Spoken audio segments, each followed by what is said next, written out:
दोस्तों आपका हमारे YouTube channel share market tips में स्वागत है। तो आज अपनी इस वीडियो में हम एक काफ़ी फंडामेंटली स्ट्रॉन्ग पेनी स्टॉक के बारे में बात करेंगे और इस स्टॉक का नाम है, इस कंपनी का नाम है सकुमा एक्सपोर्ट लिमिटेड। तो फ्रेंड, ये कंपनी इंपोर्ट और एक्सपोर्ट के बिजनेस में ख़ास तौर पर एग्रो कमोडिटी के इंपोर्ट और एक्सपोर्ट में इन्वॉल्व है। बाकी मिनरल्स का भी एक्सपोर्ट इंपोर्ट करती है, ऑयल्स और कोल जैसी मिनरल्स का ये कंपनी। और इस कंपनी का जो हाई रहा है प्राइस का, वो रहा है क्लोजिंग बेसिस पर 39 रुपीज़ 25 पैसा और आज की डेट में ये स्टॉक 6 रुपये 10 पैसे में मिल रहा है। और बिल्कुल डेब्ट फ्री कंपनी है, इस कंपनी के ऊपर कोई डेब्ट भी नहीं है। तो ठीक है फ्रेंड्स, इस कंपनी के कुछ पैरामीटर्स देख लेते हैं और इस कंपनी की बैलेंस शीट भी देखेंगे कि वहाँ पर कंपनी के रिजर्व कैसे ग्रो किए हैं और कंपनी का डेब्ट कैसे कम हुआ है। तो दोस्तों, ये आपके सामने सकुमा एक्सपोर्ट लिमिटेड का कुछ डाटा है इसके स्टॉक का। तो इस कंपनी के मार्केट कैप की बात करें तो वो 143 करोड़ रुपए है। ये एक माइक्रो कैप कंपनी है और स्टॉक पी देखें तो वो 16 के आसपास है। वैल्यूएशन फेयर है, यहाँ पर स्टॉक की वैल्यूएशन ज़्यादा नहीं दिखती यदि पी 16 के आसपास है। और कंपनी की आरओसी 8% से ज़्यादा है, आरओई 5% के लगभग है। मीन्स कंपनी की आरओसी और आरओई ठीक ठाक है और यहाँ पर कंपनी ठीक ठाक प्रॉफिट बना रही है। यदि इसके करंट प्राइस की बात करें स्टॉक के तो वो 6 रुपये 10 पैसे हैं और स्टॉक की बुक वैल्यू है 9 रुपये 26 पैसे।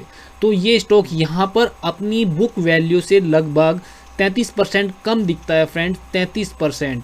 जबकि ये कंपनी लगभग डेब्ट फ्री है। यहाँ पर डेब्ट की बात करें तो यहाँ पर ये 2.59 करोड़ रुपीज़ डेब्ट इसके ऊपर है। तो इसके बाकी पैरामीटर्स देख लेते हैं। ये इसके स्टॉक का हाई और लो देखें यदि 52 वीक का, तो इस स्टॉक का यहाँ पर ये लो रहा है 3 रुपये और ये इसका हाई रहा है 9 रुपये 72 पैसे। और प्रमोटर होल्डिंग की बात करें तो वो भी ठीक ठाक है, 58% से ज़्यादा है।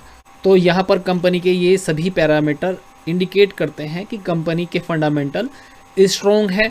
तो अभी इस कंपनी की हम बैलेंस शीट चेक कर लेते हैं, वहाँ पर देखते हैं कि रिजर्व कैसे ग्रो किए हैं कंपनी के और डेब्ट की क्या सिचुएशन है।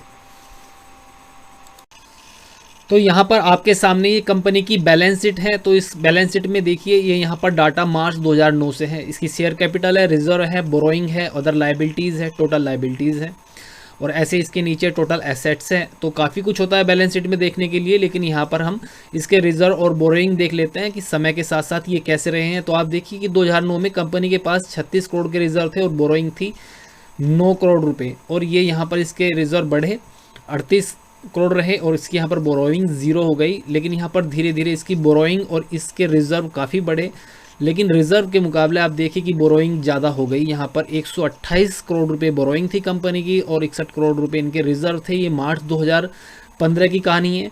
तो 15 के बाद का डाटा देख लेते हैं, इसे साइड में स्क्रॉल कर लेते हैं। तो आप यहाँ पर देखिए, ये दूसरे कॉलम में यहाँ पर रिजर्व है, तीसरे में इसके यहाँ डेब्ट है। तो रिजर्व ये 2015 में 61 करोड़ थे और यहाँ पर डेब्ट थे 128 करोड़। तो यहाँ पर देखिए, ये रिजर्व यहाँ पर 2015 में जो 61 करोड़ थे वो यहाँ पर काफ़ी अच्छा बढ़े, काफ़ी तेज़ी से बढ़े और ये सितंबर 2020 तक 196 करोड़ तक यहाँ पर रिजर्व चले गए हैं। और यहाँ पर इसके डेब्ट की बात करें कंपनी के तो वो धीरे धीरे और यहाँ पर काफ़ी तेज़ी से घटा इस कंपनी का डेब्ट। और आज की डेट में यहाँ पर सितंबर क्वार्टर तक 3 करोड़ रुपए का डेब्ट इस कंपनी के ऊपर टोटल डेब्ट था। तो कंपनी की बैलेंस शीट समय के साथ साथ बहुत ज़्यादा स्ट्रॉन्ग हुई है, काफ़ी स्ट्रॉन्ग हुई है और डेब्ट लगभग कंपनी से ख़त्म हो गया है। कंपनी इंपोर्ट एक्सपोर्ट के बिजनेस में है। तो यहाँ पर एक अच्छी अपॉर्चुनिटी लगती है इस कंपनी के स्टॉक में इन्वेस्ट करने की। तो अभी इस कंपनी के स्टॉक का एक चार्ट देख लेते हैं, वहाँ पर चार्ट पर क्या कहानी समझ में आती है वो समझने की कोशिश करते हैं। तो यहाँ पर आपके सामने इस कंपनी का ये 3 ईयर का चार्ट है, 3 साल का चार्ट है। यहाँ पर जो ये येलो कलर की लाइन है ये इसका 50 डे मूविंग एवरेज है, ब्लैक कलर की लाइन है ये इसका 200 डे मूविंग एवरेज है। तो यहाँ पर आप देखिए, और यहाँ पर जो ये ब्लू लाइन है ये इस स्टॉक के वॉल्यूम है। तो आप देख सकते हैं कि स्टार्टिंग में यहाँ पर ये स्टॉक एक कंसोलिडेशन फेज में था, तो यहाँ पर वॉल्यूम काफ़ी कम थे स्टॉक में और स्टॉक में फिर धीरे धीरे वॉल्यूम जनरेट होने शुरू हुए और ये स्टॉक यहाँ से काफ़ी तेज़ी से ऊपर गया और यहाँ पर इसने अपना हाई किया मैक्सिमम इस स्टॉक ने ये 39.25 पैसा, और उसके बाद यहाँ पर इसके वॉल्यूम काफ़ी गिर गए इस स्टॉक के, और ये स्टॉक यहाँ से कूल ऑफ हुआ, और यहाँ पर ये वॉल्यूम काफ़ी कम रहे हैं इस स्टॉक के। और यहाँ पर ये स्टॉक फिर कंसोलिडेट कर रहा है। ये नवंबर 19 के बाद से लगभग एक स्ट्रेट लाइन में है, थोड़ा बहुत अप डाउन जाता है। यहाँ पर ये 7.95 किया था, यहाँ पर ये हाई गया था यहाँ पर जून 20 में 8.40, तो वहाँ से ये स्टॉक आज 6.10 में है। लेकिन यहाँ पर देखने वाली बात ये है कि यहाँ पर ये जब ये स्टॉक 5.20 था और 27 नवंबर 2020 की बात है, अब से 2 महीने पुरानी, तब से यहाँ तक के बीच में ये काफ़ी यहाँ पर वॉल्यूम जनरेट हुए हैं। अब इस स्टॉक में वॉल्यूम वापस आ रहे हैं, जैसे यहाँ पर वॉल्यूम आने पर स्टॉक ऊपर गया था, तो ऐसी पॉसिबिलिटी यहाँ पर बन सकती है। वॉल्यूम यदि अच्छे जनरेट होते हैं तो इसको 6 महीने के चार्ट पर लगा लेते हैं, वहाँ पर देख लेते हैं वॉल्यूम। आप देखिए कि यहाँ पर ये वॉल्यूम कितने कम थे, यहाँ पर तो लगभग ये ख़त्म ही हो गए थे वॉल्यूम इस स्टॉक में। तो यहाँ पर जब ये स्टॉक नीचे की तरफ जा रहा था तो यहाँ पर वॉल्यूम ख़त्म हुए, फिर यहाँ पर ये वॉल्यूम आए तो स्टॉक ऊपर गया, फिर यहाँ पर कंसोलिडेट हुआ तो स्टॉक वॉल्यूम कम हुए, और यहाँ पर इसके वॉल्यूम अच्छे खासे रहे, स्टॉक ऊपर गया, और फिर यहाँ पर वॉल्यूम इसके डाउन रहे। अब वापस इस स्टॉक में वॉल्यूम आ रहे हैं। तो फ्रेंड यहाँ पर चार्ट पर भी लगता है कि स्टॉक अभी अच्छे वॉल्यूम के साथ ट्रेड कर रहा है, तो ये स्टॉक वापस ऊपर जा सकता है।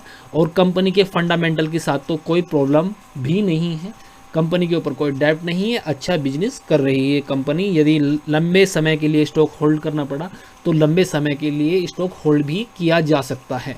तो फ्रेंड ये हमारे विचार थे। यदि आपको इस स्टॉक में कोई पोजीशन बनानी है तो आप उसके लिए अपने फाइनेंशियल एडवाइज़र की सलाह जरूर लें। बाकी हमारी वीडियो आपको पसंद आई हो तो लाइक करें, ज़्यादा से ज़्यादा शेयर करें। धन्यवाद दोस्तों।